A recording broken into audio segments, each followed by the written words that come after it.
Olá, estamos dando início a mais uma série dos estudos das 7 igrejas do Apocalipse, das 7 igrejas da Ásia, onde o Senhor Jesus ele apareceu para João na ilha de Patmos e onde ele deu todo o direcionamento para a igreja da época.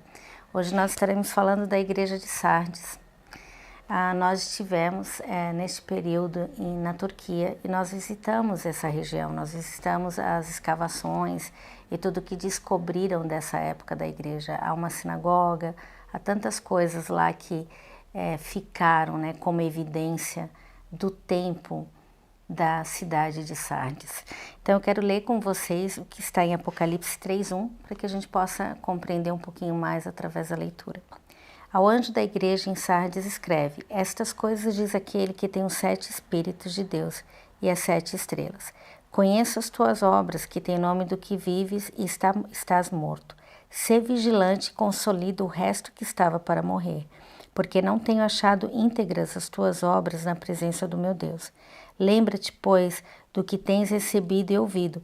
Guarda-o e arrepende-te, porque se não vigiares, virei como ladrão, e não conhecerás de modo algum em que hora virei contra ti.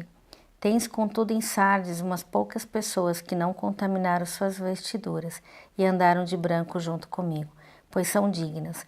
Ao vencedor será assim vestido de vestiduras brancas, e de modo nenhum apagarei o seu nome do livro da vida. Pelo contrário, confessarei o seu nome diante do meu Pai e diante dos seus anjos. Quem tem ouvidos, ouça o que o Espírito diz às igrejas. Então, nós sabemos que o Senhor, ele dá direcionamento, ele fala a respeito das 7 igrejas.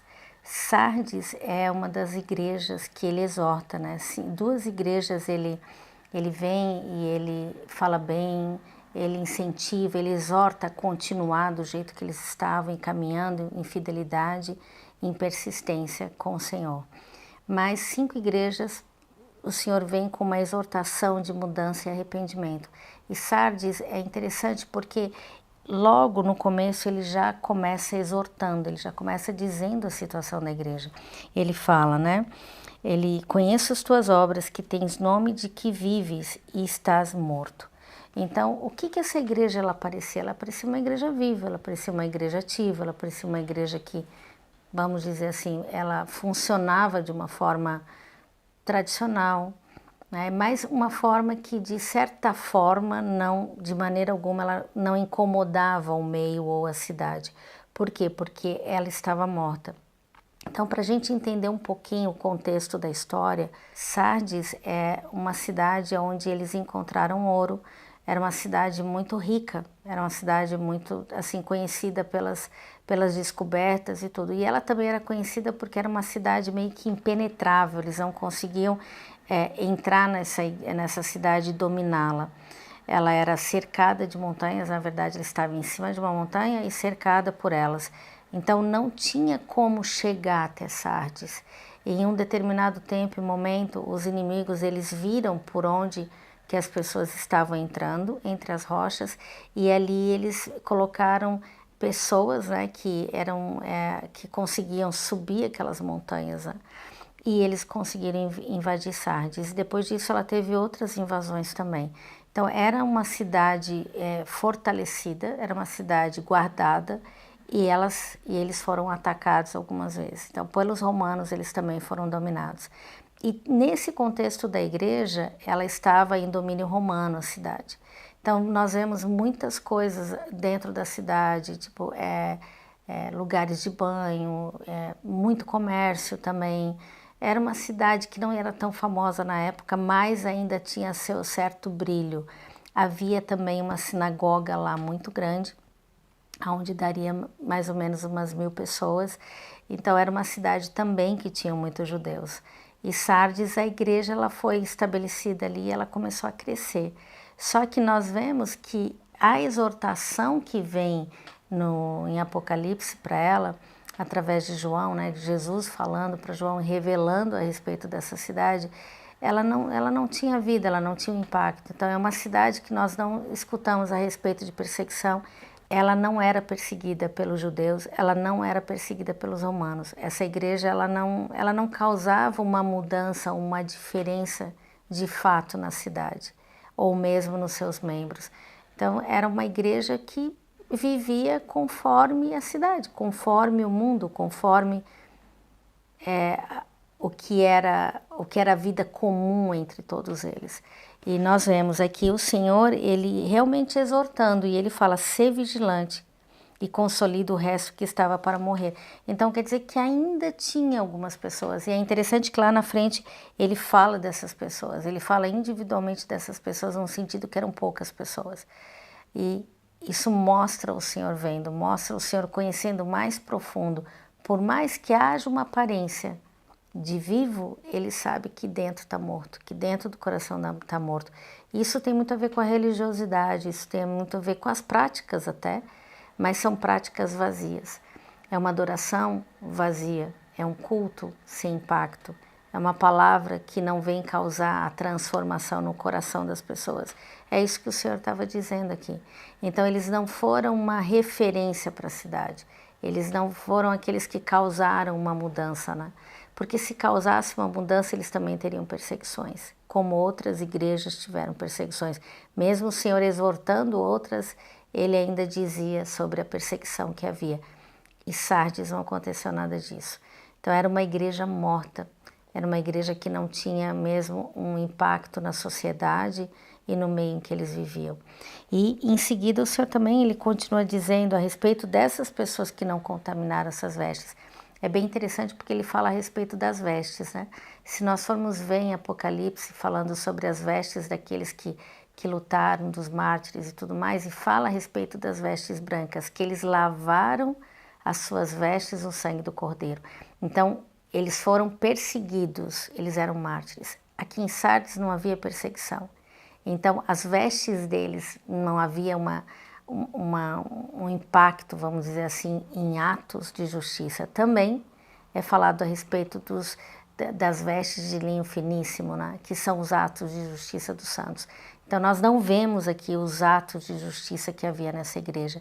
Poucas pessoas, eles não tinham contaminado as suas vestiduras. E aí aqui o Senhor promete que eles andariam de branco, que eles andariam junto com o Senhor, porque eles eram dignas. E continuando ele fala: o vencedor será assim vestido de vestiduras brancas, e de modo nenhum apagarei o seu nome do livro da vida.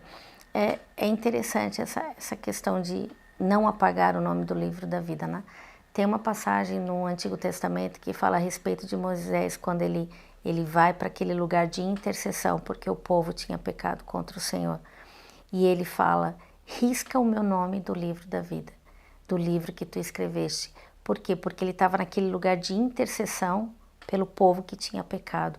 Então ele tinha se colocado naquele lugar de pecado. Então aqui nós podemos entender que aqueles que não andarem dignos, aqueles que não andarem com o Senhor, aqueles que não tiverem com as suas vestes limpas, né, lavadas no sangue do Cordeiro, seu nome será riscado do livro da vida.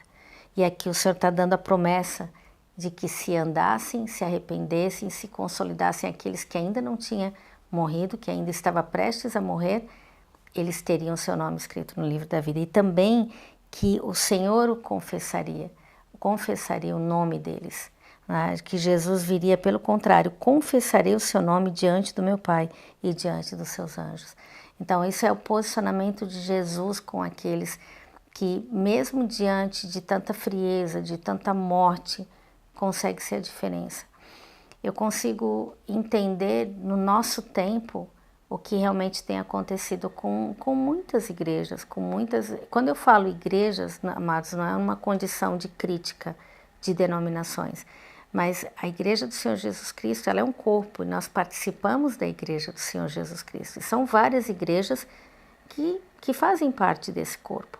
Então, se uma dessas igrejas tem andado de uma forma que não é digna, e que tem realmente o Senhor visto e não se agradado, o corpo sofre, o corpo também sente.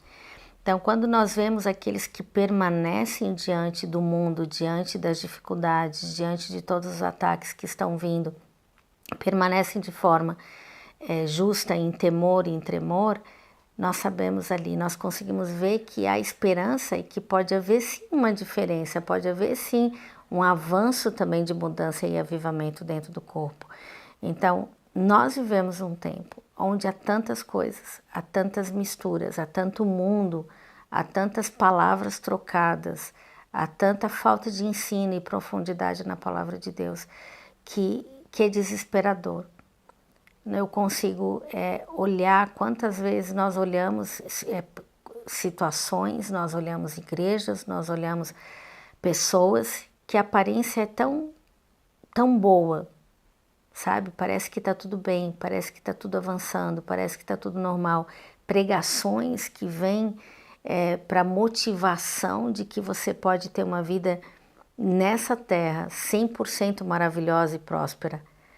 Mas muitas vezes não é dessa forma que acontece. Há os sofrimentos, há as dúvidas, há os medos, há as coisas que não está no teu controle, né? Pessoas em volta não está no teu controle, não está no meu controle.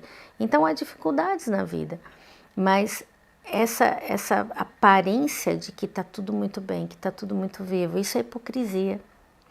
Nós precisamos sim mostrar que em Jesus está tudo bem, que em Jesus, mesmo diante das dificuldades, Ele passa conosco. Nós vamos passar pelos vales, mas Ele vai estar ali. Nós vamos passar pelas tempestades, mas Ele vai estar ali. Então, o medo de ser verdadeiro, o medo de ser sincero tem atingido a nossa geração. Tem atingido muito a nossa geração, principalmente nesse tempo de internet, de tanta coisa colocada para essa geração, principalmente a geração mais nova, que tudo é uma fantasia e que nada é real. E quando eles chegam diante de situações que são reais, eles não conseguem viver. Por isso que existem tantas síndromes, tantas coisas que têm acontecido nesses dias, né? Por isso que existe mesmo transtornos. Existem transtornos na humanidade, existem transtornos nas pessoas e que elas não conseguem lidar com a situação real da vida. Por quê? Porque nós vivemos um mundo hipócrita. E infelizmente essa hipocrisia também tem entrado dentro da igreja. Então nesse tempo nós devemos voltar para o Senhor, parar e analisar a nossa vida, buscar, por mais difícil que seja, por mais que a gente possa ser julgado, ser sinceros. Se tem dor, ela está ali, nós não temos como esconder. Se há dificuldades, também nós não podemos mentir. Há dificuldades e nós podemos fazer com que essas dificuldades venham glorificar o nome do Senhor. Então, a sinceridade dessa geração, a nossa sinceridade diante da vida pode causar impacto no mundo. Agora, se nós não formos sinceros, se nós formos pessoas hipócritas, mentirosas, aparentando algo, mas sendo completamente diferente, que impacto que nós vamos causar numa sociedade? Que impacto que nós vamos causar numa cidade? Nenhum. Sardes era esse exemplo. E o Senhor disse, você tem aparência de vivo, mas você está morto. Sabe, o que mais nós temos que buscar nesses dias é, Senhor, não permita que eu seja um hipócrita. Me sacode, faz com que eu viva, faz com que eu esteja vivo diante das situações.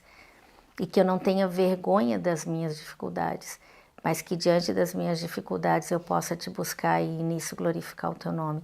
Eu acho que isso é coragem, sabe?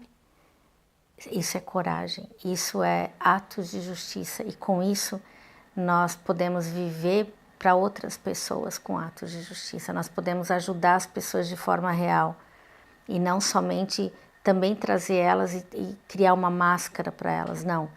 Mas realmente lidar com os problemas da humanidade, lidar com os problemas hoje e saber que em Cristo nós podemos sim ser transformados, nós podemos sim vencer a cada manhã, né? Porque as misericórdias do Senhor se renovam a cada manhã e no final do dia a gente pode sim louvar o Senhor e dizer da bondade dele que foi conosco durante o dia.